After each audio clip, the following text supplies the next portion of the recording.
है अब कल्लू मामा के गांव में बाबा का तहलका मचने वाला है। इसके बाद ये सभी लोग जीप में बैठ जाते हैं और बाबा स्टाइल मारते हुए जीप के बोनट पर खड़े हो जाते हैं और फिर बुल्ली जीप को स्टार्ट करता है और ये लोग वहाँ से निकल जाते हैं। अंधेरा काफी ज्यादा होता है लेकिन फिर भी बुल्ली जीप की स्पीड को बढ़ा देता है क्योंकि मामा का गाँव कलुआपुर यहाँ से बहुत ही दूर है, जहाँ पहुँचने में बहुत टाइम लग जाएगा।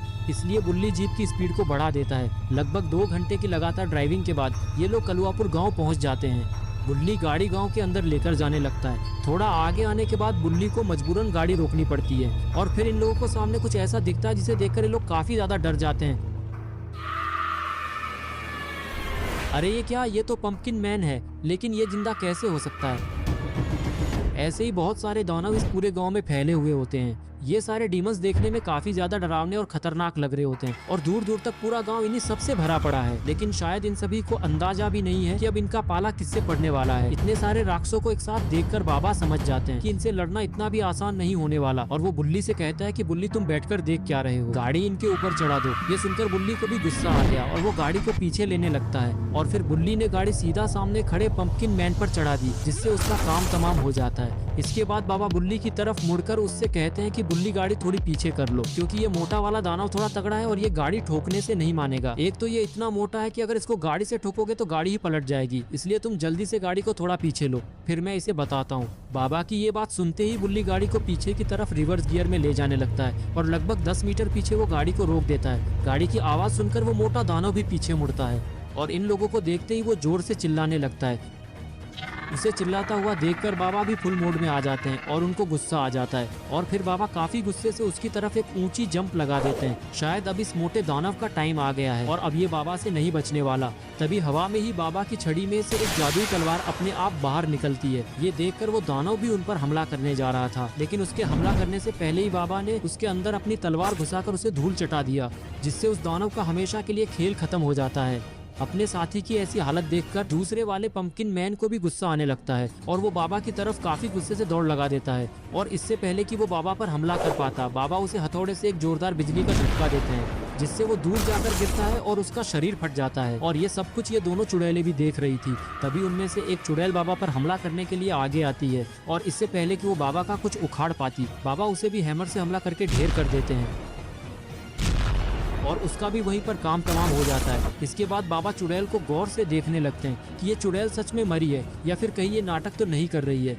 इधर इन सारे दानवों को अपने साथियों को मरा हुआ देखकर काफी गुस्सा आ रहा है और अब इन्हें बाबा से बदला लेना है, इसलिए ये सारे डीमन एक साथ बाबा पर हमला करने के लिए दौड़ लगा देते हैं। और इस पहले कि बाबा कुछ कर पाते, ये सारे लोग बाबा के पास पहुंच जाते हैं और फिर इन सारे के सारे दानवों ने बाबा को चारों तरफ से एक साथ पकड़ लिया ताकि बाबा कोई भी हमला ना कर पाए। और ठीक ऐसा ही हुआ, बाबा अपने आप को इन लोगों से नहीं छुड़ा पाते हैं और अब उनके लिए हिलना भी मुश्किल हो जाता है।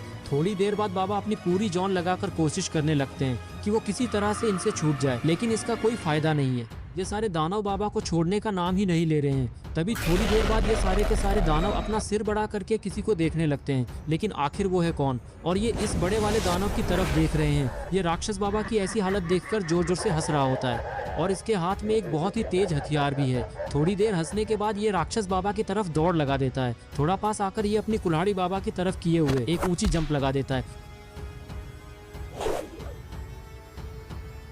और फिर इसने कुल्हाड़ी सीधा बाबा के सर में घुसा दी और बाबा का काम वहीं पर तमाम हो जाता है और इसी तरह से बाबा हमेशा के लिए हमें छोड़कर चले जाते हैं। इसके बाद वो राक्षस खड़ा हो जाता है और फिर बाकी सारे के सारे दानव भी बाबा को छोड़ देते हैं और बाबा का शरीर वहीं जमीन पर गिर जाता है और बाबा की ये हालत देखकर उन सभी को बहुत ज्यादा खुशी होने लगती है और ये सारा मंजर गुल्ली बुल्ली शॉन और कल्लू मामा भी देख रहे होते हैं और तभी सारे दानव अपना सिर पीछे की तरफ करते हैं और गुल्ली बुल्ली शॉन और कल्लू मामा को देखने लगते हैं। ये देखकर ये लोग और भी ज्यादा डर जाते हैं और अब बुल्ली को समझ में नहीं आ रहा कि वो अब क्या करे और इनसे कैसे बचे। तभी सारे राक्षस गुल्ली बुल्ली शॉन और कल्लू मामा की जीप की तरफ दौड़ लगा देते हैं और आगे बढ़ने लगते हैं। शायद अब गुल्ली बुल्ली शॉन और कल्लू मामा भी नहीं बचेंगे।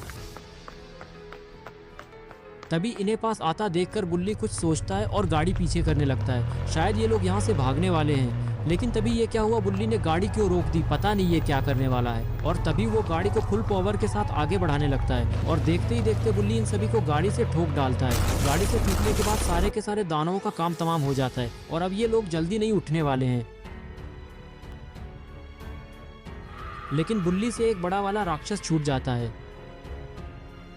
और वो गाड़ी के पास आ जाता है और फिर वो गाड़ी के बोनट पर काफ़ी गुस्से से एक जोरदार हमला करता है, जिसकी वजह से इन लोगों की जीप हवा में कई बार घूमते हुए काफ़ी दूर जाके गिरती है और सारे के सारे लोग वहीं ढेर हो जाते हैं। गुल्ली और शॉन की हालत तो कुछ ज़्यादा ही खराब लग रही है और गुल्ली की हालत भी बहुत खराब है। अगर इनका इलाज सही वक्त पर नहीं हुआ तो ये सारे लोग मारे जाएंगे।